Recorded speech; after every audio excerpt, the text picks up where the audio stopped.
থেকে যেই প্রশ্নগুলো দিয়ে আসতে চাই, শুরু করতে চাই যে রাষ্ট্রপতির ব্যাপারে যেটি শোনা যাচ্ছে যে রাষ্ট্রপতি সংসদের প্রথম অধিবেশনে তিনি বক্তব্য রাখবেন এবং সংবিধান অনুযায়ী, এবং সেখানে তার বক্তব্যের যে ড্রাফট জাতীয় গণমাধ্যম সহ বিভিন্ন জায়গায় আসছে যে তিনি শেখ হাসিনা সরকারের সময় তার যাবতীয় গুম খুন বা ফ্যাসিজমের বিষয়ে তিনি তুলে ধরবেন, জুলাই মানবতা বিরোধী অপরাধের বর্ণনা সেখানে উঠে আসবে, এই বিষয়গুলো তার ভাষণে থাকবে বলে জানা যাচ্ছে।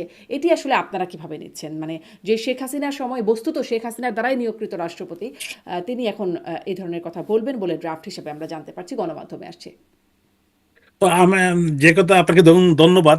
প্রথম কথাটা হলো রাষ্ট্রপতি 12ই মার্চ যে নতুন সংসদে বক্তব্য রাখবেন, এটা মিডিয়াতে আসছে, আমি দেখি নাই। প্রথম কথা হলো আমি দেখি নাই, আমার দৃষ্টিগোচর হয় নাই, কিন্তু হয়তো আপনি যে কথা বলছেন, তো এটা দেখার বিষয় যে উনি কি বলেন, উনি কি বক্তব্য দেন, তারপরে হয়তো এটা নিয়ে কমেন্ট করা যাবে। হুম। আহ, আমি যে কথাটা বলতে চাই যে মাননীয় প্রধানমন্ত্রী রাষ্ট্রনায়ক শেখ হাসিনা দেশের প্রধানমন্ত্রী থাকা অবস্থায় উনাকে এবং জাতীয় সংসদে উনাকে রাষ্ট্রপতি দায়িত্ব দেওয়া হচ্ছে। দীর্ঘদিন উনি আহ, দায়িত্ব পালন করছেন এবং এখন উনার যে পরিস্থিতি, বিগত যে দখলদার রেজিম ডক্টর ইউনূসের নেতৃত্বে যারা জোর করে ক্ষমতা দখল করেছে, দখল করার পর তারা রাষ্ট্রপতিকে কিভাবে রেখেছে, উনি উনার একটি ইন্টারভিউতে বলেছেন যে উনার উনার প্রেস উইং নাই, উনার কোনো সেক্রেটারি নাই, উনাকে একরকম গৃহবন্দী।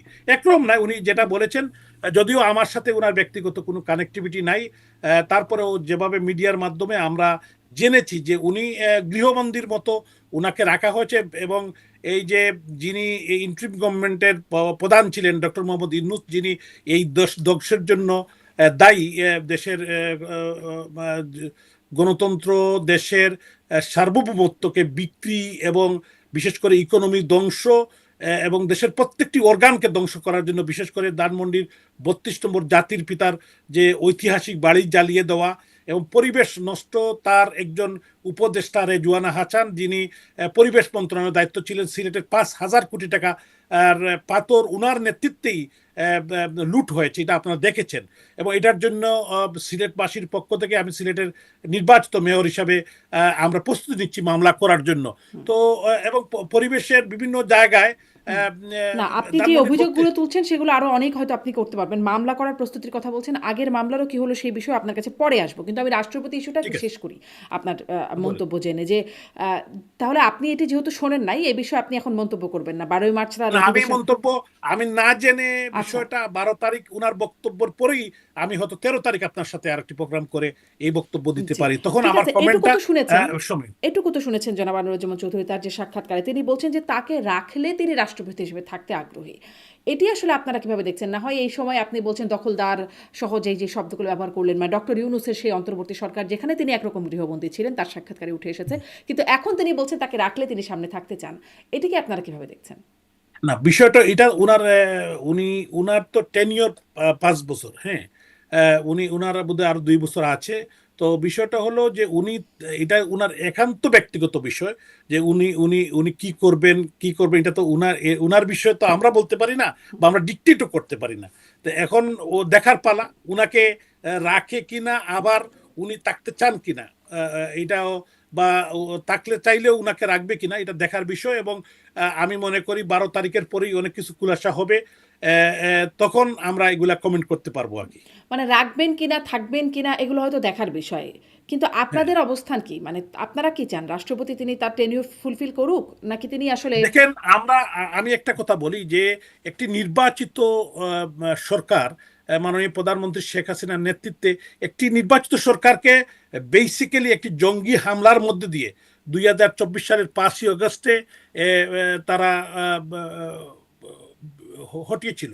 এবং একটি নির্বাচিত সরকারকে যখন মানে হটিয়ে জোর করে নির্বাচিত প্রধানমন্ত্রীকে এক্সাইলে পাঠিয়ে দেওয়া, সরকারি, আপনারা দেখেছেন যে একটি প্রটোকলের মধ্য দিয়ে উনাকে বিদেশে পাঠিয়ে দেওয়া হয়েছে। এবং এরপরে তারা মানে সংবিধান বহির্ভূত যে কাজ প্রত্যেকটি কাজই সংবিধানের ভিত্তিতে হয় নাই।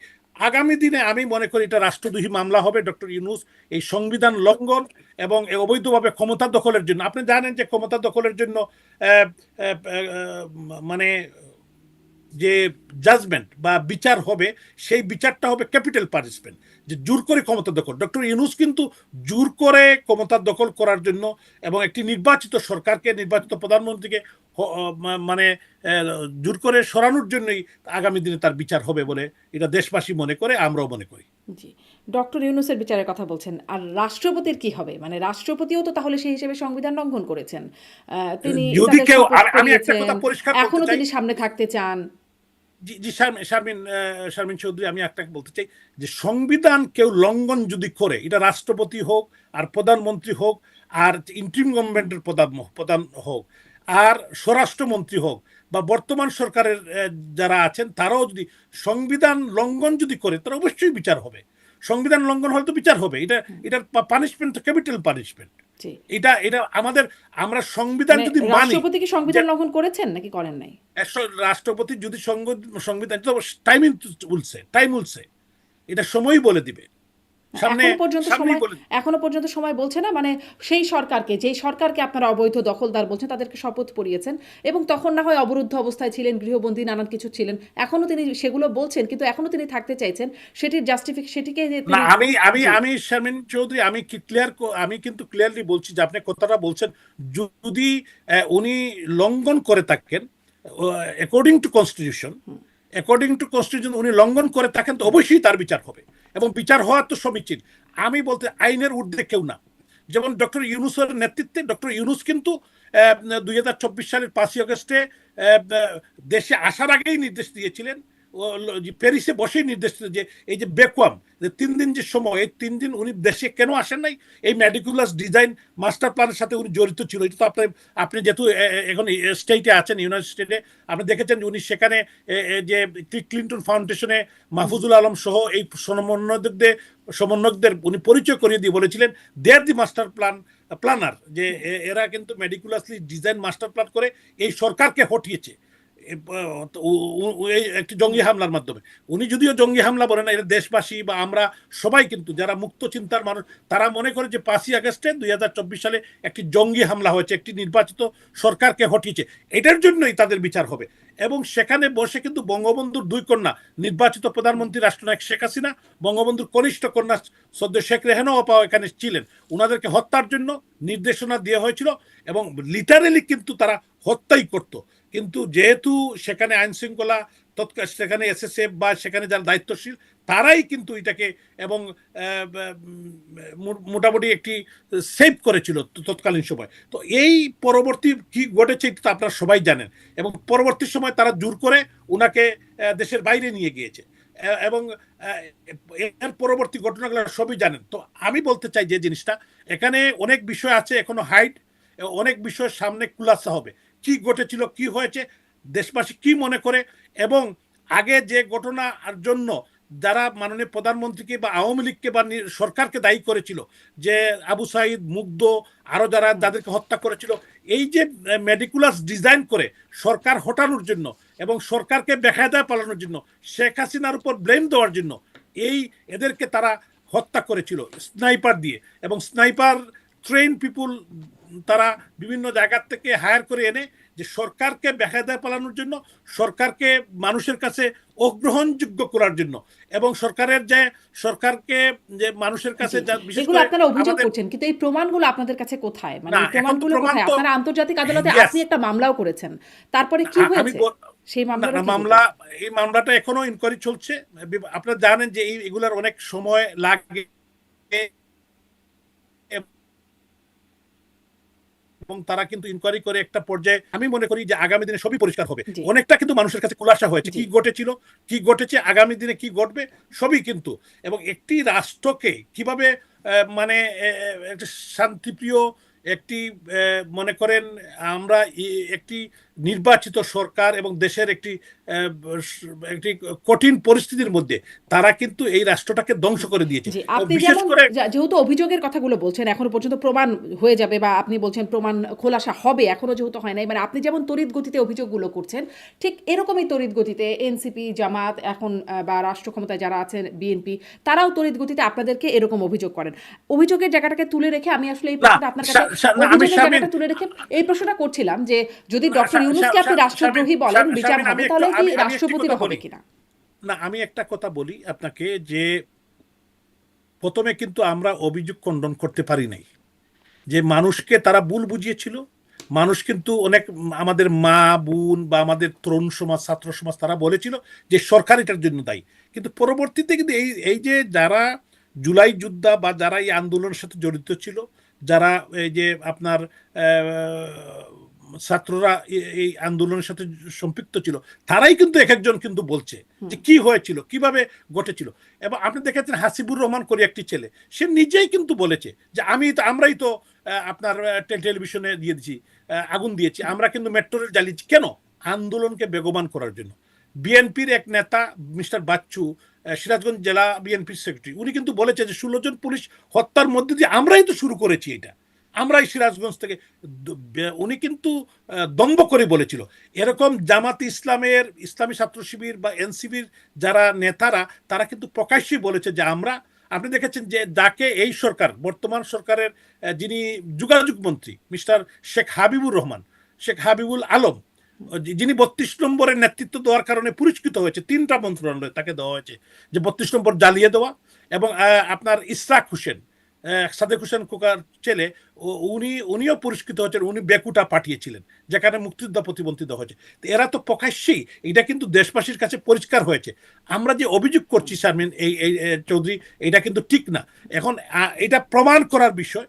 আপনি বলতে পারেন যে এটা প্রমাণ করার, প্রমাণ তো অবশ্যই হবে, আচ্ছা, তো প্রমাণিত একদিন দেশবাসীর না কাছে একদিন হবে। পরিষ্কার হবার পরেও, মানে এই যে নির্বাচনটা হলো, এই নির্বাচনটা হয়ে গেল, সেখানে দেশি বিদেশি পর্যবেক্ষকরা আসছেন, সবাই মোটামুটি ধরেন ইউরোপীয় ইউনিয়ন, কমনওয়েলথ, আইআরআই থেকে শুরু করে বিভিন্ন আন্তর্জাতিক সংস্থা যেমন দেশের ভেতরেও আছে, তারা আসলে নির্বাচনটাকে মোটা দাগে ভালো নির্বাচন বা খুব বিতর্কিত বলবার মতো কিছু তারা পেলেন না। জি, তাহলে মানে আমি আপনাকে বলি, আপনি আপনি অত্যন্ত একজন মানে বিজ্ঞ, দীর্ঘদিন মিডিয়াতে কাজ করেন, আপনি বাংলাদেশেও কাজ করেছেন। আমি আপনাকে বলি, যেহেতু একতরফা নির্বাচন, এটা আমিডামি নির্বাচন, জামাত এবং বিএনপি তারা দীর্ঘদিন তাদের এলাইজ, আপনি তো এটা পরিষ্কার, আপনি বাংলাদেশের মানুষ, আমরা, আপনারও জন্ম বাংলাদেশে, আমারও জন্ম বাংলাদেশে। তো আমরা এখানে অনেক কিছু, যদি আওয়ামী লীগের মতো একটি বিশাল রাজনৈতিক সংগঠন, আমি বিশ্বাস করি যে আওয়ামী লীগ যদি কোনো ভুল করে, আমি যদি কোনো খারাপ কাজের সাথে জড়িত হই, আমি হত্যা খুনের সাথে জড়িত, আমার বিচার হবে। কিন্তু একটি রাজনৈতিক দল, যে দলের জন্ম হয়েছিল 1949 সালে, যে দল এই অঞ্চলের মানুষের অধিকার আদায়ের জন্য জন্ম হয়েছিল, এই বাংলাদেশ আওয়ামী লীগ, 52-এর ভাষা আন্দোলন, 71-এর মুক্তিযুদ্ধ, 6 দফা আন্দোলন, প্রত্যেকটি গণতান্ত্রিক আন্দোলনের সাথে একটি বিশাল রাজনৈতিক দল, যে দল প্রায় 20 বছর 5 মাস under the leadership of her excellency Sheikh Hasina ক্ষমতায় ছিল, সেই দলকে বাদ দিয়ে যদি আপনি বলেন যে ফেয়ার, ইনক্লুসিভ একটি ভালো নির্বাচন না, হয়েছে, এটা আমি তো বলছি না, যৌক্তিক ধরেন হয় না। ধরেন আন্তর্জাতিক সংস্থা যারা আসলো তারা তো না, এরকমটাই বললো, আন্তর্জাতিক বা সবাই তো আসে নাই, আন্তর্জাতিক সবাই আসে না, যারাই আসেছিল, আমি আপনার এই যে মেডিকুলাস কে আসে যারা, নাই? জনাব আনোয়ারুজ্জামান চৌধুরী আসে নাই কে? আমি বলি, আপনি টিআইবি তো বলেছে যে এটা ভালো নির্বাচন, জামাত ইসলামও তো বলেছে যে এটা ইঞ্জিনিয়ারিং হয়েছে। তো আমি বলতে চাই হ্যাঁ, যে আমি মানে আপনাকে এই ইঞ্জিনিয়ারিং কথাটা হয়েছে, বলতে, হ্যাঁ, এটা জামাত ইসলাম বলেছে, টিআইবিও কিছুটা কোথাও কোথাও কিছু ঘটনার কথা টিআইবিও উল্লেখ করেছে, কিন্তু বাংলাদেশে এমন কি একটা নির্বাচনও আছে যেখানে আসলে, না, ধরুন আমি ধরুন এটা, যখন আপনারা হেরে গেছেন তখন আপনারা বলেছেন সূক্ষ্ম কারচুপি, যখন বিএনপি হেরে গেছে বিএনপি বলেছে সূক্ষ্ম কারচুপি, মানে আমাদের ইতিহাসে তো কারচুপি ছাড়া কোনো নির্বাচন দেখিনি। না না, আমি আপনাকে বলতে চাই, আপনি কিভাবে একটি ভালো নির্বাচন বলবেন, যে নির্বাচনে একটি বিশাল জনগোষ্ঠীকে বাদ দিয়ে, যে নির্বাচনে আপনি একটি বিশাল রাজনৈতিক দল, এবং আপনি জাতীয় পার্টি তো ইলেকশন করতে দেয় নাই, মানে দিয়েছে কিন্তু তাদের কোনো অ্যাক্টিভিটি করতে দেয় নাই, আর আরো প্রগ্রেসিভ পলিটিক্যাল পার্টি অনেকগুলো আছে যাদেরকে নির্বাচন ঠিক মতো করতে দেয় নাই। তো এটা জামাত এবং বিএনপির এবং আমি দামি, মানে আমরা মোটামুটি এখন দেখেন যেমনটা 24-এ আপনারা করেছিলেন সেরকমটা এটা।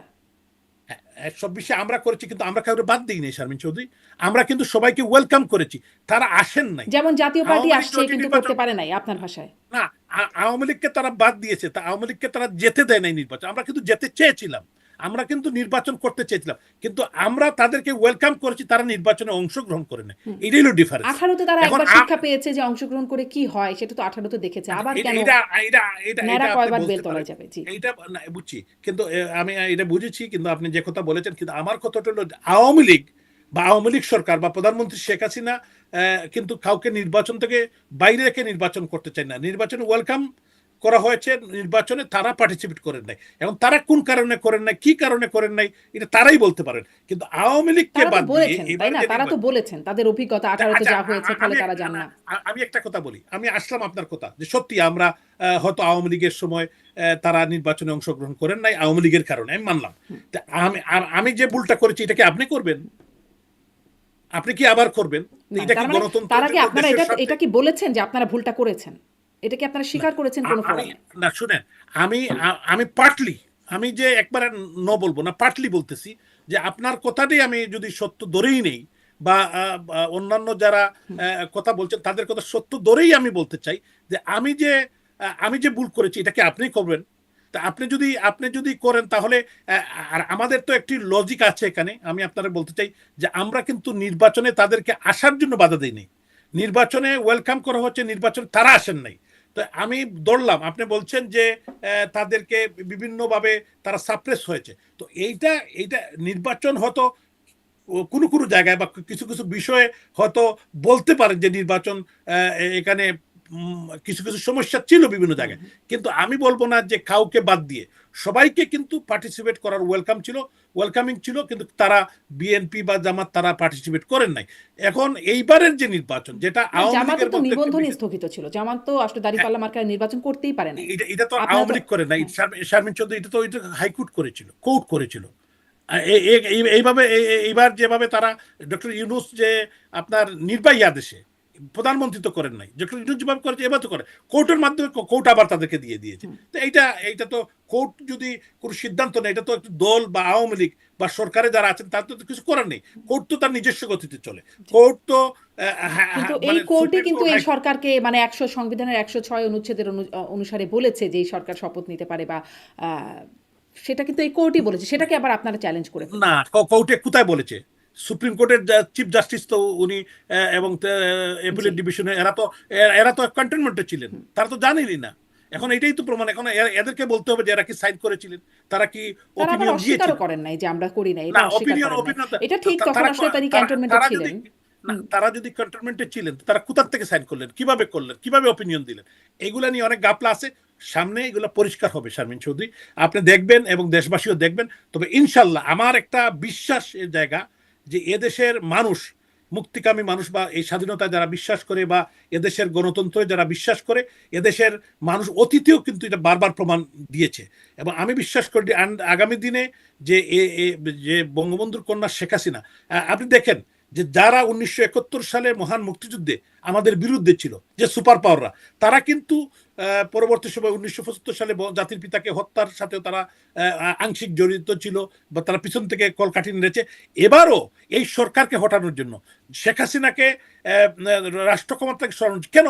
যে তাদের যে সেন্ট মার্টিন, তাদের যে করিডোর, তাদের যে এই দেশ দখলের চক্রান্ত, এবং এই দেশে তাদের তল্পি বাহক যে সরকার বানানো, এটা শেখ হাসিনা কি বঙ্গবন্ধুর কন্যাকে দেওয়া হবে না। কারণ উনি এই দেশের 1 ইঞ্চি মাটি উনি আপোষ করেন নাই। উনি 1 ইঞ্চি মাটি, কারোর সাথে কোনো অবৈধ চুক্তি, কাউকে দেশের এই অস্তিত্ব বিলীন করে দেওয়া, আমাদের সংবিধান ধ্বংস করা, এটা শেখ হাসিনাদের সম্ভব, যে কারণে ওনাকে ক্ষমতার থেকে সরে যেতে হয়েছে। তবে মানে যা উনি হয়েছে যেহেতু, সব সংবিধানের অনুসারেই হয়েছে। কিন্তু হ্যাঁ, কিন্তু উনি তাতে উনি সেটা যা উনি ইনক্লুসিভ যা নির্বাচন হোক বা আমি না আমি হোক। আপনাকে বলি যে উনি কিন্তু উনি জাতির পিতা বঙ্গবন্ধু শেখ মুজিবুর রহমানের কন্যা।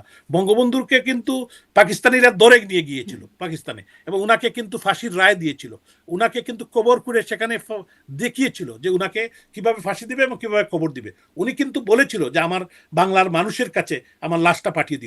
তো বঙ্গবন্ধুর কন্যা শেখ হাসিনা আপুস করবেন না, দেশের স্বার্থে, সংবিধানের স্বার্থে, এই দেশের অস্তিত্বের স্বার্থে এবং দেশের মানুষ সাথে উনি বেইমানি করেন নাই, যে কারণেই উনাকে ক্ষমতা ছাড়তে হয়েছে, উনাকে আজকে এক্সাইলে থাকতে হচ্ছে। তবে আমি বিশ্বাস করি under the leadership of her excellency Sheikh Hasina দেশের মানুষের কাছে অনেক মোটামুটি 70-80% পরিষ্কার হয়েছে, এবং এই দেশের মানুষ এটার বিচার করবে। জি, শেখ 70-80% হাসিনা যে পরিষ্কার সঠিক হয়েছে, ছিলেন, তবুও 60% ভোট পড়েছে এই না, নির্বাচনে, এবং আমি আমি সেই আমি ভোটে আমি সেই ভোটে দেখা না, যাচ্ছে যে, এই কি জি, শারমিন চৌধুরী, আপনি আপনি বললাম যে আপনি অনেক অভিজ্ঞ, আপনি জানেন কিভাবে কোথায় কি হয়েছে, কিভাবে কিভাবে বুট পড়েছে, কোথায় কাকে পাশ করানো হয়েছে, আমরা তো সবই জানি। তারপরেও আমরা সংবিধান, দেশ, আমাদের এই দেশের মানুষের প্রতি আমি একটি কথা বারবার বলতে চাচ্ছি যে বঙ্গবন্ধু কন্যা শেখ হাসিনা, যিনি এই দেশকে ভালোবাসেন, এই দেশের মানুষকে ভালোবাসেন, এই দেশের সংবিধান রক্ষা, এদেশের গণতন্ত্র রক্ষা, এদেশের মানুষ যাতে ভালোভাবে বাঁচতে পারে, এটাই উনার স্বপ্ন। এই দুঃখী মানুষের মুখে হাসি ফুটানোই উনার স্বপ্ন। কিন্তু এই কারণেই কিন্তু অনেক জায়গায় আমরা আমরা আমরা আমরা অনেক কিছু জানার পরেও, বুঝার পরেও, সময় আসবে ইনশাল্লাহ, আজকে যারা এই দেশের মানুষের বিরুদ্ধে কাজ করছে, বা দেশের সংবিধানের বিরুদ্ধে কাজ করছে, বা দেশের অস্তিত্বের বিরুদ্ধে কাজ করছে, ইনশাল্লাহ তাদের বিচার বাংলার মাটিতে একদিন হবে। যতই ডক্টর ইউনূস বিচারই হতে থাকবে, মানে এখন আপনাদের বিচার হবে, তারপরে আরেকজনের বিচার হবে। আপনারা যখন ক্ষমতা ছিলেন তখনও একজনের বিচার হচ্ছিল, মানে সবসময় বিচারই চলতে থাকবে আমাদের দেশে। না শামিন, আমি বলি যে আমি বিচারের বিপক্ষে না। আমি মনে করি যে আমি যদি ভুল করি, আমি যদি কোনো রং করে থাকি, আমার বিচার হোক, অসুবিধা নাই, কিন্তু বিচারটা সঠিক প্রক্রিয়ায় হোক।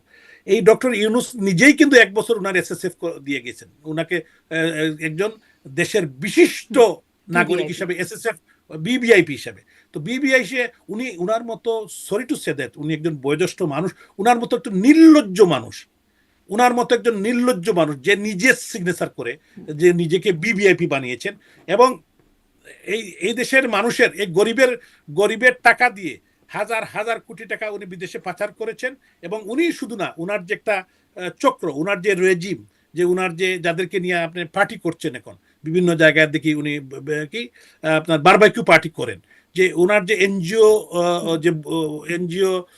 যে একটা এনজিও জুট বলতে পারেন, যারা দেশ বিরুদ্ধে, বিদেশের এজেন্ট, যারা বিদেশের টাকা এনে দেশের বিরুদ্ধে, দেশের সার্বভৌমত্বের বিরুদ্ধে, দেশের অস্তিত্বের বিরুদ্ধে কাজ করে, তাদের বিচার অবশ্যই হবে ইনশাআল্লাহ। এই যে টাকা পাচারের কথা বলছেন, আপনাদের টাকা পাচারের বিচারও এখন চলছে, অনেক অনেক টাকার গল্প আমরা শুনি।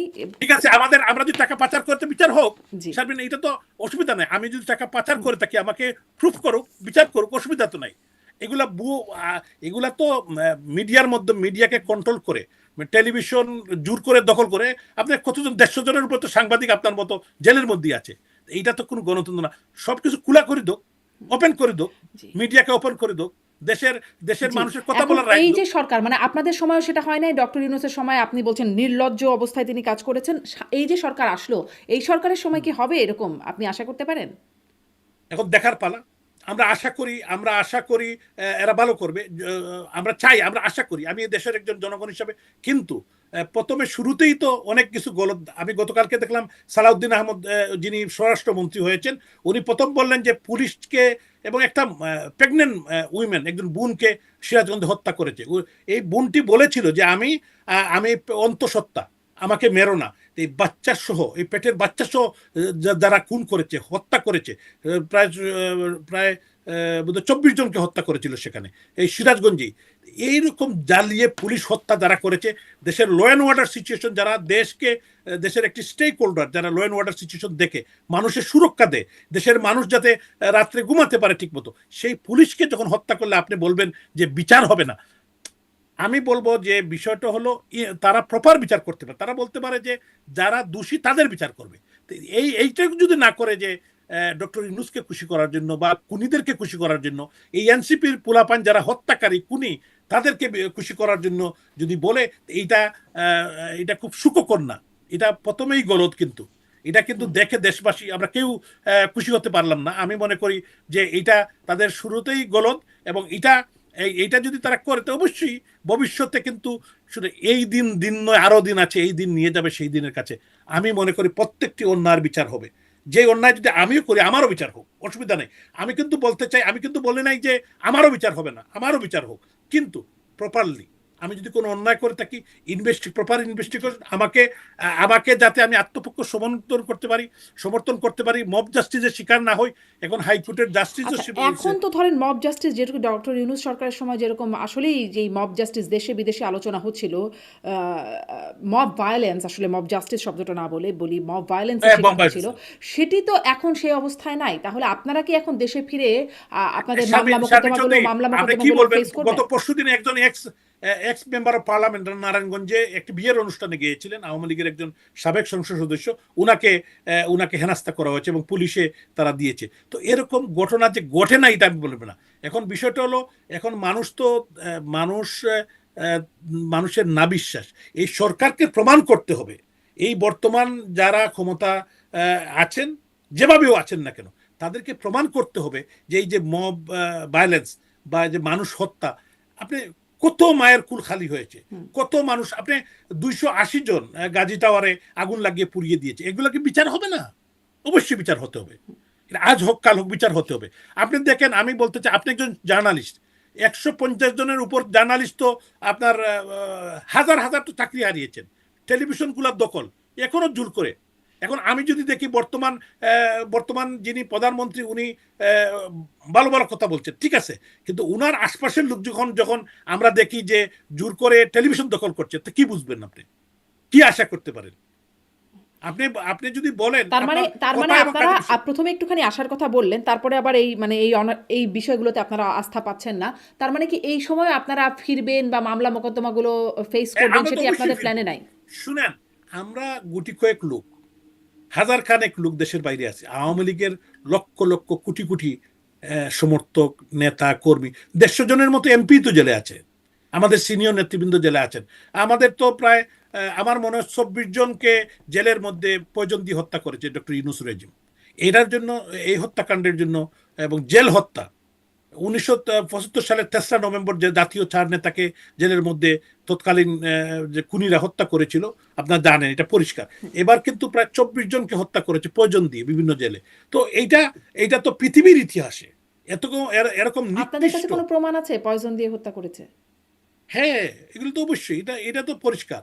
এবং এক বগুড়া জেলের মধ্যে আপনি একটু দেখেন, বগুড়া জেলের মধ্যে প্রায় আমাদের বেশ কয়েকজন নেতা তারা হত্যাকাণ্ডের শিকার হয়েছেন। তো এগুলা তো সবগুলা কি এখন পয়জন প্রমাণ দিয়ে করা হত্যা করা হলো তাদেরকে? মানে না। আপনাদের কি কাছে কি প্রয়োজন দিয়ে প্রমাণ? এটা তো শুনেন, আমি আপনাকে, শারমিন চৌধুরী, আমি একে বলবো, এটা আপনি যদি আমাকে বলেন জেলের মধ্যে কিভাবে তারা খুন হলেন, কিভাবে তারা মারা গেলেন, এটা তো সরকারকে প্রমাণ করতে হবে। আমি বললাম, আপনি আমার কথা বিশ্বাস করলেন না, ঠিক আছে, আমি এগ্রি করলাম আপনার সাথে, তাহলে কিভাবে 24 জন জেলের মধ্যে মারা না, গেলেন? কিন্তু আপনারা যেহেতু অভিযোগটা করছেন যে তারা তো বলছে না না, সরকার তো বলছে আমাদের কাছে, সাধারণভাবে মারা গেছে, নিশ্চয়ই তদন্ত হওয়া উচিত। আমি এটার সাথে আপনার না সাথে না, নিশ্চয়ই তাহলে একমত। তদন্ত হোক। হ্যাঁ, তাহলে আমি আপনার কাছে কিন্তু আমি তো আপনারা যে বলছেন তদন্তটাই চাচ্ছি। পয়জন দিয়ে হত্যা করেছে, এটা একটা গুরুতর অভিযোগ, এটার কোনো প্রমাণ? না, আমি শারমিন চৌধুরী, আমি আপনাকে বলি, আমি তো তদন্ত দাবি করছি এবং বিচার, নিরপেক্ষ তদন্ত এবং বিচার, তিনটেই চাচ্ছি আমি। আমার কথাটা হলো, আপনি আমাকে ভুল প্রমাণিত করেন। আমি যে অভিযোগগুলা করছি, এটাকে আপনি ভুল প্রমাণিত করেন, সরকার ভুল প্রমাণিত করুক। এইটা এই ম্যাক্সিমাম হয়েছে কিন্তু ডক্টর না, ইউনূস রেজিমের সাধারণভাবে যে সময়, অভিযোগ করে ঠিক আছে। তাকেই তার অভিযোগের সত্যতা প্রমাণিত করতে হয়, প্রমাণটা না তার। না না না, এটা না, আপনি আমাকে ভুল প্রমাণিত করেন, সরকার আমাকে ভুল প্রমাণিত করে যে এটা ঠিক না। আমি যে কথাটা বলছি এটা ঠিক না। তবে একটা জিনিস হলো, এই মুহূর্তে আপনি জানেন যে মুখ বন্ধ, কেউ কিন্তু কথা বলতে দেওয়া হচ্ছে না। এটা তো আপনি বলছেন না, আজকে তো কথা বলা যাচ্ছে না। বাংলাদেশে কোন মিডিয়া থেকে আমরা কথা বলতে পারছি? আমাদের কোনো নিউজ হয় না। এখন আপনি যদি বিদেশে বসে না থাকতে, আপনি কি আমার ইন্টারভিউ করতে পারতেন? পারতেন না? পারতেন? না, বলেন। মানে বাংলাদেশে কোনো মিডিয়া আপনার করছে মতো না, আর এটি কেউ আমরা কি দেখতে পারবে? পাচ্ছি। বাংলাদেশে কোনো মিডিয়া করতে পারছে না, সেটা দেখতে পাচ্ছি। কিন্তু এই যে বলছেন মুখ বন্ধ, রাষ্ট্রপতি না, শাহাবুদ্দিন স্বামী চুপ্পু, যদি এই আমি, চুপ্পু সাহেব আপনি, এতদিন পরে তার চুপ অবস্থা থেকে মুখ খুললেন, মানে মুখ তো এখন খুলছে। শুধু মুখ খুলছে না, আপনাদের মানে জেলের তালা খুলছে, জামিনে বের হচ্ছেন নেতাকর্মীরা, আপনাদের অফিসের তালা খুলছে। মানে আমি এই আপনি বলছেন আমাদের নেতাকর্মীরা বেল পাচ্ছে? আমাদের বেগম আইবি রহমান, আমাদের আবার যিনি তিনি একজন অত্যন্ত অ্যারেস্ট দেখানো হয়েছে, সৎ, জি। হ্যাঁ, আবার একটি মার্ডার কেস আজকে তো এইটা আপনি কিভাবে বলবেন যে উনি, আপনি আইবি রহমান সম্পর্কে তো জানেন, উনি একজন সৎ নিষ্ঠাবান রাজনীতিবিদ, একজন এবং আমাদের মানে একজন অগ্নিকন্যা এই নারায়ণগঞ্জের, এবং উনার ফাদারও পলিটিক্স করতেন। উনি কি কেমন এটা তো আপনার জানেন, যে উনার মতো একজন মানুষকে এরকম হেনাস্তা, উনার বাড়ি থেকে কিভাবে রাতের অন্ধকারে উনাকে নিয়ে আসা হলো, কিভাবে উনাকে নির্যাতন করা হলো, কিভাবে আমি লাস্ট মুহূর্তে উনাকে রাত 4টার সময় ওনার সাথে কথা বলেছি। এই পরিস্থিতিতে আপনি দেখেন যে ডাক্তার, অনেক মহিলাদেরকে হেনস্থা করা হয়েছে, তাদেরকে মব ভায়োলেন্স করা হয়েছে হসপিটালের ভিতরে ঢুকে, আপনি দেখেছেন জি, জি। যেতে আপনি। আপনি তো বলছেন যে হ্যাঁ, সেলিনা হায়াৎ আইভীকে আবার শোন অ্যারেস্ট হয়েছে, তিনি দেখানো হয়েছে, তাকে অ্যারেস্ট দেখানো হয়েছে আজকে আরেকটি একটা মামলায়। হত্যা মামলা দেওয়া হয়েছে, হ্যাঁ, হত্যা মামলা দেওয়া তার হয়েছে হ্যাঁ, এরকম আজকে। মামলা হয়েছে। তো কিন্তু এগুলা তারপরেও এগুলা তো তারপরেও মানে এ- অনেক নেতারা, আওয়ামী না লীগের অনেক নেতারা জামিনও তো পাচ্ছেন এই সময়। জামিনও হ্যাঁ পাচ্ছেন, হ্যাঁ, বা আওয়ামী লীগের কোনো, যখনই ক্ষমতা পরিবর্তন হলো তখনই আওয়ামী লীগের অফিসের তালা খুলতে শুরু করছে। এটি আসলে কি বার্তা? মানে রাজনৈতিকের, মানে আপনাদের রাজনীতির তালাও কি খুলছে নাকি? না, আমি আপনাকে একটা কথা বলি যে আওয়ামী লীগের অফিস না খোলার কি কোনো কারণ আছে? আওয়ামী লীগ এতদিন তো খুলে এদেশের নাই। একটি, না, এটা খুলতে দেওয়া হয় নাই। হুম, তার মানে এখন দেয়া হচ্ছে। এ- এ- এখন না, বিষয়টা হলো এখন এই সরকারের হয়তো তাদের পক্ষ থেকে আপনি যেটা বলেছেন কিছুটা, সত্যি কথা বলতে গেলে এটা তো আর অস্বীকার করতে পারি না, তারা কিছুটা নমনীয়, কিছুটা হুম, বাট বিভিন্ন জায়গায় কিন্তু আবারও মব ব্যালেন্স হচ্ছে, কিছু অফিস জ্বালিয়েও দিয়েছে, এটা তো দেখছেন, হুম। হবিগঞ্জ সহ বিভিন্ন জায়গায় জ্বালিয়ে দিয়েছে। তো দুইটাই আছে কিন্তু, এই জন্য দ্বিমুখী চরিত্র এই সরকারের। তা আমি বলতে চাই যেটা হলো, সরকারের যে শুভ বুদ্ধি উদয় হয়, আমি মনে করি এই সরকারকে বা সরকার প্রধানকে ইনক্লুসিভ পলিটিক্সের দিকে যেতে হবে, ইনক্লুসিভ রাজনীতিতে। তারা তারা দুই দলীয় একটা নির্বাচন করেছে, তো এখন কি এই দেশের সব মানুষকে বাইরে রাখবে রাজনীতির? এটা তো হতে পারে আপনি না। কি বলছেন যে কিছুটা নমনীয় হয়তো দেখা যাচ্ছে? এই যে নমনীয়তার জন্য আপনাদের কি কোনো আমি তো আলাপ না, আলোচনা বা ব্যাকডোর না, বা পর্দার পেছনে কোনো রকম না, কথোপকথন চলছে? আমি শুনেন, আমি কিন্তু খুব ভালো বলতে পারি না, আমি খুব ভালো আপনাকে বুঝিয়ে বলতে পারছি না, আমি আসলে এত ভালো ওরেটার না, কিন্তু আমি আপনাকে একটা কথা বলি, আপনি কিন্তু সবই জানেন যে কি হচ্ছে বাংলাদেশে, কি হচ্ছে কি না, হচ্ছে না, সবই সব আপনি জানি না। জানেন। হ্যাঁ, জানেন, কিন্তু আমার বক্তব্যটা হলো যে দুইটাই হচ্ছে কিন্তু, মব ভায়োলেন্সও হচ্ছে, নির্যাতন হচ্ছে, পুলিশ আবার গ্রেপ্তারও করে নিয়ে যাচ্ছে, আবার কোনো জায়গায় বিয়েতে গেলে সেখানে আক্রমণ করা হচ্ছে, আবার কিছু লোক বেলও পাচ্ছে। এটাই সত্য ঘটনা। কিন্তু এইটা তো এই দেশে তো এরকম হওয়ার কথা ছিল না। এখন তো আপনি বলতে পারেন যে হিট অফ দি মোমেন্ট 5ই আগস্ট এইটা হয়েছে, এখন কেন হবে 1.5 বছর? আমি আপনাকে একটা দুঃখের কথা বলি, আমি আমি আপনি জানেন যে আমি দীর্ঘদিন দেশের বাইরে ছিলাম, আমি 2023 সালের নির্বাচিত হয়েছি সিলেটের মেয়র হিসাবে। আমি 8 মাস ছিলাম। তো আমার 5ই আগস্টে 7:30টার দিকে রাত্রে আমার বাসায় আগুন দিয়েছে। তারপরে 8 মাস পরে আবার গিয়ে আগুন দিয়েছে। তখন আবার ছাত্র দলের, যুব দলের সব নেতারা প্রকাশ্যে মিছিল করে 5ই আগস্টে রাতের বেলা করেছিল, দেখি নাই কে করেছে, কিন্তু 8 মাস পরে ছাত্র দলের, যুব দলের নেতারা কিন্তু করেছে, সবাই দেখেছে, তারা নিজেই হুম। স্লোগান দিয়ে যাচ্ছে। এইটাই অবস্থা। কিন্তু আমি আপনাকে হেল্প করে বলতে পারি, আপনি সিলেটে অনেক পরিচিত মানুষ, আপনি আমেরিকায় থাকেন, আপনি সাংবাদিকতা করেন। আমি জীবনে আমার দাদা, আমার পিতা, আমার পরিবারের অন্যান্য সদস্য কোনোদিন কারোর সাথে কোনো খারাপ ব্যবহার, খারাপ আচরণ, কাউকে একটা মামলা দেওয়া, মিথ্যা মামলা করা, মানুষের সাথে খারাপ আচরণ করা, কেউকে ক্ষতি করা, সাহায্য ছাড়া বিভিন্ন, আমি যখন, আমার দুইটা পজিশন ছিল, একটা হলো আমি আওয়ামী লীগের একজন কর্মী, আরেকজন হলো আমি নির্বাচিত সিলেটের মেয়র। আমি বলেছি যে সিলেটের নির্বাচিত মেয়র হিসেবে আমার কাছে open to all, Jamaat, BNP, ওর জাসদ, বাসদ, অন্যান্য রাজনৈতিক দল, anybody can come as a mayor of Sylhet city corporation. আপনি জিজ্ঞাসা করতে পারেন যে আমি ব্যক্তিগতভাবে কারোর সাথে সেটা খারাপ, হয়তো আপনার তাহলে ব্যক্তিগত অবস্থান। কিন্তু আপনাদের সময়ে না, আমি না জামাত, না কিন্তু বিএনপির আমার মানুষজন ব্যক্তিগত, জেলে ভরেছিল। এখন যেমন আওয়ামী না লীগের লোকজন দিয়ে না জেল ভরা, তখন আসলে এরকম না, ছিল। আমি যদি অসংখ্য আমি মামলা এটা ছিল। না, আমি এই আমি তো বলছি আমার ব্যক্তিগত কথাটা, আমি বলছি যে এরকম হয় না, আমি এটা বলবো না, কিন্তু আমি ব্যক্তিগতভাবে কারোর ক্ষতি করি নাই, আচ্ছা, এই আমার তাহলে একটু বাড়িতে ব্যক্তিগত জায়গা যোগাযোগ থেকেও নাই। জিজ্ঞাসা করি। আপনি যে বলছেন যে আসলে সবার সাথে আপনার একটা সুসম্পর্কের জায়গা ছিল। হ্যাঁ, আমরা দেখেছি যে আপনি যখন মেয়র হয়েছেন তখন আপনার আগে যিনি মেয়র ছিলেন আরিফুল হক বিএনপির, তিনি তার হ্যাঁ। সাথে আপনার যে সৌহার্দ্যতা, তার বাসায় গিয়েছেন বা তাকে নিয়ে কাজ করার হুম। সেই বিষয়গুলো আমরা গণমাধ্যমে দেখেছি। এখন যখন আপনার এই অবস্থা, আপনি বলছেন যুবদল, ছাত্রদলের নেতারা আগুন দিচ্ছেন, তখন কি আপনি তার কাছ থেকে কোনো ফেভার পাচ্ছেন? না, আমি আসলে ওনার সাথে, উনিও আমার সাথে কোনো যোগাযোগ করেন না, আমিও ওনার সাথে কোনো যোগাযোগ করি নাই তিনি এখন মন্ত্রীও ব্যক্তিগতভাবে। হয়েছেন। জি, হ্যাঁ, উনি মন্ত্রী হয়েছেন, উনি তো 3টি মন্ত্রণালয় উনি কিন্তু পেয়েছেন, 2টি মন্ত্রণালয় পেয়েছেন, প্রবাসী কল্যাণ আর শ্রম একটা। মন্ত্রণালয়। উনি তো আগে 2বারে মেয়র ছিলেন সিলেটে।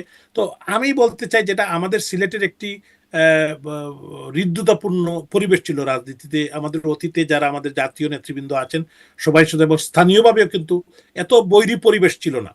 কিন্তু ঘটনাটা হলো এই মুহূর্তে বা এই 5ই আগস্টের পরে যে কিছু ঘটনা ঘটেছে, আমাদের প্রায় 250 বাড়ি করে আগুন দিয়েছে। হুম। শুধু আমার বাড়ি না, আমাদের অনেক জাতীয় নেতৃবৃন্দ, লোকাল নেতৃবৃন্দ, ছাত্রলীগ, যুবলীগ, স্বেচ্ছাসেবক লীগ, এইটা কিন্তু অতীতে এই শহরে কোনোদিন ঘটে নাই, এই সিলেটের ঘটে না, এবার ঘটেছে। আমাদের দুইজন, এক যুবলীগের 2 নেতাকে হত্যা করা হয়েছে। তো মানে এগুলা একটি, মানে এটা চিন্তার বাইরে কিন্তু সিলেটের মানুষ হিসাবে, হুম। মানে আমি সিলেটের মানে প্রেক্ষাপট থেকে বলছি। তো জি, যে জিনিসটা হলো, জি। তো তা কেন আসলে আপনারা তো আমরা আলোচনা কেউ করবার এটা, কোনো চেষ্টা করছেন না? মানে আপনাদের আগের থেকে পূর্ব পরিচিত সৌহার্দ্যপূর্ণ সম্পর্ক যদি থেকে থাকে, কেন আপনারা আলোচনা করবার চেষ্টা করছেন না? না, আর আলোচনা করার কোনো স্কোপও তো নাই। আপনি দেখেন যখন আমার বাড়ি 2বার জ্বালানো হয়েছে, তা আমি কি আলোচনা করব? আমরা এটা আমার সিটি কর্পোরেশন থেকে আমার ছবিটাও নামিয়ে দেওয়া হয়েছে। সিটি কর্পোরেশনের আমি নির্বাচিত মেয়র, অন্যান্য যে দুজন আছেন ওনাদের ছবি আছে, কিন্তু আমারটা সরিয়ে দেওয়া হয়েছে। তো এটার জন্য আমি কার কাছে বিচার দেবো? আমি কি বিচার বলতে পারি যে আমার ছবিটা আবার টাঙ্গান? আমি কি বলতে পারি এটা আমার বাড়ি জ্বালিয়ে দিয়েছে? এটা তো আমি লজ্জার আমি মনে করি। এটা আমার জন্য ব্যক্তিগতভাবে যদি আপনি আমাকে জিজ্ঞাসা করেন, আমি তো এটা কাউকে বলতে পারি না যে আমি এই সিলেটের সন্তান হিসাবে, সিলেটের একজন নির্বাচিত প্রতিনিধি হিসাবে আমার বাড়ি জ্বালিয়ে দিয়েছে, আমি গিয়ে বিচার দিলাম। কার কাছে বিচার দিব? কেন? আমি জনগণের উপরে রেখা দিছি। সিলেটের মানুষ দেখেছে কি হয়েছে, এবং সিলেটের মানুষ অতীতেও আমরা কি করেছি। আমরা ব্যক্তিগতভাবে সিলেটের আমিন শুধু না, আমাদের কোনো নেতৃবৃন্দ কারোর সাথে কোনো খারাপ ব্যবহার আচরণ করে নাই। জি। আমি হলফ করে বলতে আপনি হ্যাঁ, মামলা অনেকের নামে, আমি কিন্তু এটা এটা বলবো না যে মামলা হয় নাই। মামলা হয়েছে, অনেকে জেলও গিয়েছেন। এটা তো অতীতে আমরাও গিয়েছি, আমাদের অনেক নেতৃবৃন্দ গিয়েছেন। মামলা হোক, এখন যদি আমাদের কেউ জেলে যায় এটা নিয়ে সমস্যা না, কিন্তু জেলে যাওয়ার পর যদি কোর্টে যাওয়ার পর মব ভায়োলেন্স হয়, মানুষের আত্মসম্মান বোধে আঘাত লাগে, এইটাই খারাপ। বুঝছেন? মামলা হইতে পারে, রাজনীতিবিদ মামলা হইতে পারে, আমার বিরুদ্ধে মামলা হইলে আইল ফেস দি কোর্ট, আমি তো ফেস করব, অসুবিধার না। আমি আইনে বিশ্বাস করি। হ্যাঁ, আমি কি এখন আমি আপনার যাবো তাহলে মামলা সারেন্ডার ফেস করবো? করার মতো পরিস্থিতি আছে বলে আপনি এখনো মনে করছেন না, নাকি করছেন? না, এখনো না, এটা এখনোই আমি এটা বিশ্বাস করি না। আচ্ছা, আচ্ছা, কিন্তু ওই যে নমনীয় ভাবের যে জায়গাটিতে কথা বলছিলাম, যে যেই বিষয়গুলো আপনি কিছু দেখেন কিছুটা দেখা আমাদের যাচ্ছে জনাব আমি জনাব আনোয়ারুজ্জামান, আসলে জি, কোনো ব্যাকডোর বা পর্দার পেছনে আপনি বলছেন আপনার ব্যক্তিগত পর্যায়ে কোনো আলোচনা হচ্ছে না, কিন্তু পর্দার পেছনে রাজনৈতিক দলগুলোর মধ্যে কোনো আলোচনা হচ্ছে কিনা, মানে আপনাদের দল কোনো আলোচনায় যাচ্ছে কিনা? কারণ আমরা তারেক রহমানের সাক্ষাৎকারও তাকে বলতে শুনেছি যে আহ, শেখ হাসিনার সন্তানরা রাজনীতি আসতে পারবেন কিনা এই বিষয়ে যখন প্রশ্ন করা হচ্ছে, তিনি আপত্তির ব্যাপারটা কিন্তু জানান নাই, মানে কোনো আপত্তি জানান নাই সে বিষয়ে। আবার সজীব ওয়াজেদ জয়ও কথা বলতে চেয়েছিলেন নির্বাচিত প্রধানমন্ত্রীর সাথে, মানে নির্বাচনের আগেই এই আশা তিনি ব্যক্ত করেছেন, একসাথে অবশ্যই কাজ করব বলে তিনি বলেছেন। মানে কোনো পর্দার পেছনে কোনো আলোচনা হচ্ছে কিনা? এই বিষয়টা আমি আসলে আমার নলেজে নাই যে কোনো আলোচনা হয়েছে কিনা, কিন্তু আমাদের নেতা সজীব ওয়াজেদ জয় উনি পরিষ্কার বলেছেন যে ডায়লগে বিশ্বাস করি। গণতন্ত্রে তো ডায়লগের কোনো বিকল্প নেই। তো বিষয়টা হলো যে আওয়ামী লীগ, উনি যে পরিষ্কারভাবে যেটা বলেছেন, আপনি যেটা দেখেছেন আমি ওটা দেখেছি। তবে কোনো অফিসিয়াল কোনো আলোচনা হয়েছে এই বিষয়ে আমার নলেজে কোনো কিছু নেই, সো আমি এই বিষয়ে বলতে পারবো না। তবে আমি বিশ্বাস করি যে বাংলাদেশের যারা মানুষ, বাংলাদেশে যারা আমরা থাকি, আমরা জন্মগ্রহণ করেছি ভোটার বা দেশের মানুষ, আমি বিশ্বাস করি বা আমি মনে প্রাণে বিশ্বাস করি যে ইনক্লুসিভ পলিটিক্সের বাইরে বা এই দেশের সবাইকে যদি এক হয়ে না কাজ করা হয়, তো এই দেশের যে ইকোনমি, দেশের যে অবস্থা, এটা কিন্তু কোনোদিনই ঠিক হবে না। আপনি বলেছেন যে একে অপরের বিরুদ্ধে যদি আমরা মামলা দিতে থাকি আর বাড়িঘর ভাঙচুর করতে থাকি, তাহলে কি এখন আমার বাড়ি ভাঙচুর করছে, তো আমি কি আরেকজনের বাড়ি ভাঙচুর করব? আমরা তো এটা করি নাই, আমরা তো করি নাই, কিন্তু আবার কেন করব? কারণ এরা তো আমার দেশের মানুষ, আমার পাড়া প্রতিবেশী, এটা তো ঠিক না। কিন্তু যারা করেছে তাদেরকে এটা মানে মনে রাখা উচিত যে একটি সরকার 5 বছরের জন্য আসে বা আরো বেশি দিন থাকতে পারে, আবার এরপরে কিন্তু আরেকটি সরকার আসে, তাই না? আবার আরেকটি সরকার আসে। তো এইটা তো হইতে পারে যে জি। মানুষ কিন্তু সেই কথাটাকে আপনারাও গণতন্ত্র ভুলে থেকে থাকে। গিয়েছিলেন কিনা? মানে যার কারণে বিরোধী দলের প্রতি এত মামলা বা এত দমন নীতি ছিল, সেটা কি আপনারাও ওই সময় ভুলে গিয়েছিলেন কিনা যে ৫ বছর পরে আপনাদের আসলে সরকার পরিবর্তন হতে পারে? অবশ্য আপনারা পরিবর্তনের কোনো রাস্তাও রাখেন নাই সেরকম। রেখেছিলেনও কি? উম, আসলে আপনি যে কথাটা বলছেন যে এই কথাটা তো আমি আগে আগে বলেছি যে আওয়ামী লীগ কিন্তু কোনো সময় কোনো দরজা বন্ধ করে নাই যে নির্বাচন কেউ আসতে পারবে না। নির্বাচন ওপেন ছিল, নির্বাচনে তারা আসেন নাই। এটার জন্য কারণ এটা আপনি যদি গণতন্ত্রের স্বার্থে, সংবিধানের স্বার্থে যদি আপনি নির্বাচন না করেন, নির্বাচন না করার তো কোনো সুযোগই নাই। তো এখন নির্বাচন তো করতে হবে, একটা টাইমলি নির্বাচন করতে হবে, এই নির্বাচনে সবাই পার্টিসিপেট করবে, এটা আমরা আশা করি। এখন ওনারা কিন্তু কোন ফল কারণে করেন চাইবেন নাই যেটা, সেটা আপনাদের সেরকমটাই হবে। না, এইটা এইটা আসলে আপনি বলছেন, কিন্তু এটা তো আসলে এরকম বিষয় না। কিন্তু এটা হয়তো তারা তারা মনে করছেন জনগণ যাকেই ভোট দিয়েছে বা যাকেই দিত, ওনারা যদি পার্টিসিপেট করতেন তাকে, তারাও তো নির্বাচিত হতে পারতেন। লাস্টের যে নির্বাচনে তারা যায় না, তারাও তো সরকারে আসতে পারতেন। এটা তো জনগণ ম্যান্ডেট দিলে তারা আসতে পারতেন, কিন্তু তারা হয়তো দে মিস দি ট্রেন। জি, মাত্র ৬টা আসন পেয়েছিল ১৮তে যখন নির্বাচন করেছিলেন। তখন আসলে না, 18 আর 24 তো শুনেন, 18-র পরে আরো 5 বছর, কিন্তু এই 5 বছর তাদের পপুলারিটি তো বাড়তে পারে।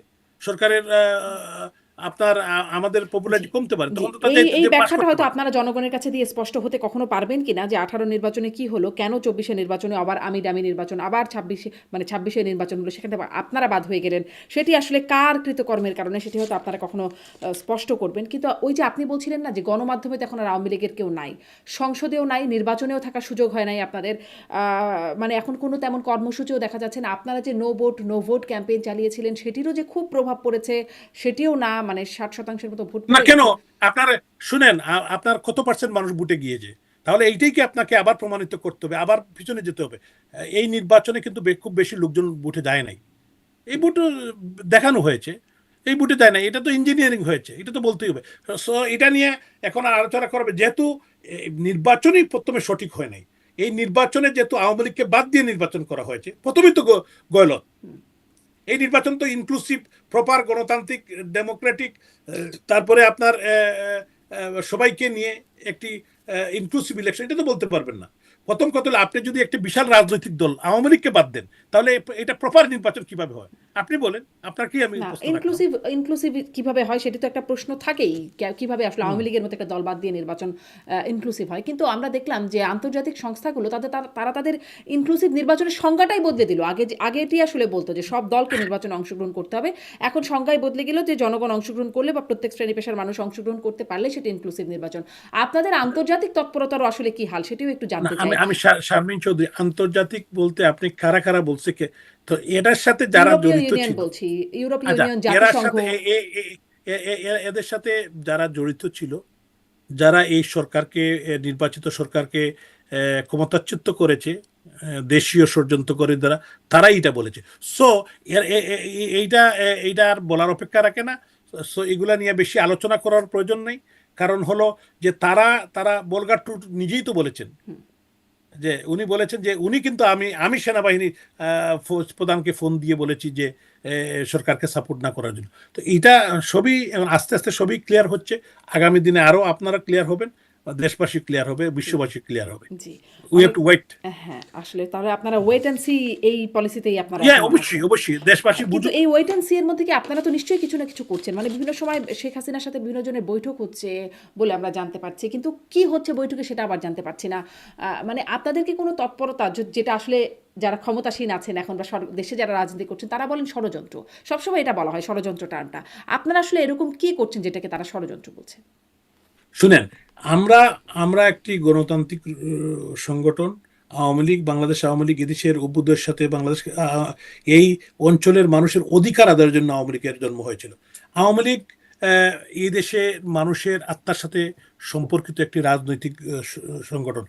তারা যদি আওয়ামী লীগকে এত ভয় না পেত, আপনি দেখেন আওয়ামী লীগের প্রশ্ন আসলেই কিন্তু এই যে আমি ডামি যারা নির্বাচন করেছেন তারা সবাই এক হয়ে যান।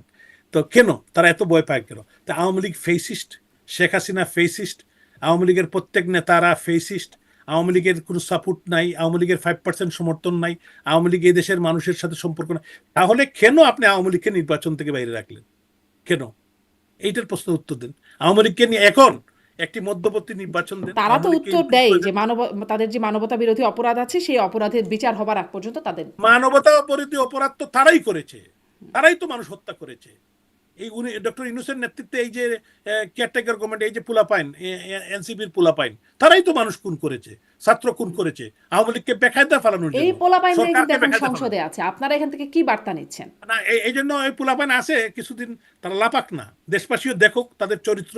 তারা যে এখন শত শত কোটি টাকা বিভিন্ন জায়গায় পাচার করেছে, এগুলো তো দুদকে তো তাদের বিরুদ্ধে অ্যাপ্লিকেশনও পড়ছে, হাজার হাজার মানুষ তাদের বিরুদ্ধে মামলাও হবে। Wait and see, wait and see. আর তাদের গুরু ডক্টর মোহাম্মদ ইউনূস, উনি নিজেকে বিভিআইপি ডিক্লেয়ার করেছেন। ডক্টর ইউনূসের বিরুদ্ধে কি আপনি মনে করেন? আমি একটা জিনিস আপনার এই অনুষ্ঠানের মধ্যে বলতে চাই, যে উনার তো 85 হয়েছে, বোধহয় 86 হয়ে যাচ্ছে। তো আমি উনাকে আগেও একদিন বলেছিলাম যে উনার জন্য আমি দোয়া করি, উনি আরো বেশ কিছুদিন বেঁচে থাকুক, উনি বেঁচে থাকুক, যে উনার যে বিচার বাংলাদেশে হবে, এই বিচারটা যাতে উনি নিজের চোখে দেখতে পারে।